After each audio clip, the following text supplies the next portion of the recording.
বিশ্বকাপ দলের কেউ জানে না কোন দেশে কাদের বিপক্ষে খেলা। বিপিএল এলিমিনেটর ম্যাচে শেষে এমন হতাশা প্রকাশ করেন অধিনায়ক লিটন দাস। কিছু প্রশ্ন কৌশলে এড়িয়ে গেছেন। ভারত বিশ্বকাপে না খেলার ইস্যুতে কোনো কিছুই ক্রিকেটারদের হাতে নেই বলে জানান লিটন দাস। শিরোপার অন্যতম দাবিদার, তবে নাটকীয়ভাবে আসর থেকে বিদায়। লিটন মানতেই পারছেন না, মনে কষ্ট আছে, তবে সেই কষ্ট আরো বাড়িয়ে দিয়েছে বিশ্বকাপ নিয়ে অনিশ্চয়তা। সংবাদ সম্মেলনে বিশ্বকাপ নিয়ে প্রশ্ন করতেই অধিনায়কের কণ্ঠে অসহায়ত্ব। জানেন না বিশ্বকাপ ভাগ্যে কি আছে।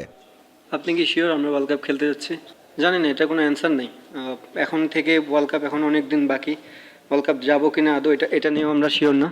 বিশ্বকাপ নিয়ে ক্রিকেটারদের মতামত কি ভাবছেন তারা? কোনো বিষয় নিয়েই অধিনায়কের সাথে কথা বলেনি বোর্ড। টি-20 নিয়ে আমরা এখনো জানি না, ওয়ার্ল্ড কাপ নিয়ে, সো এটা প্রসঙ্গই বাদ।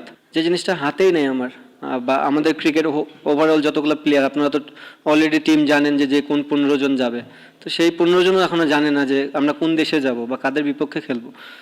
আমার জায়গা থেকে আমি যেমন আনসার্টেন, সবাই আনসার্টেন। আমার মনে হয় পুরো বাংলাদেশই আনসার্টেন এই মুহূর্তে। অনেক কিছুই বলার আছে, কিন্তু বলতে চাইছেন না অথবা বলতে পারছেন না লিটন। জানেন কথা বললেই হবে বিতর্ক, শুধু উইকেটের সমালোচনাতেই থামলেন। অনেক কিছুই লাইফে আইডিয়াল না, বাট সার্টেন টাইমে চলে আসলে ওটাকে গ্রহণ করে নিতে হবে। ভারত এবং বাংলাদেশের মধ্যে যে এখন যে রাজনৈতিক বৈরিতা চলছে, সেফ না, নো অ্যান্সার।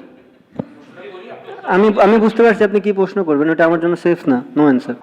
বাদ পড়ার কষ্টের মাঝেও ইতিবাচক খুঁজে বের করছেন লিটন। টানা ম্যাচ খেলার বিষাদ কাটাতে নেবেন বিশ্রাম। Mazharul Islam, independent news.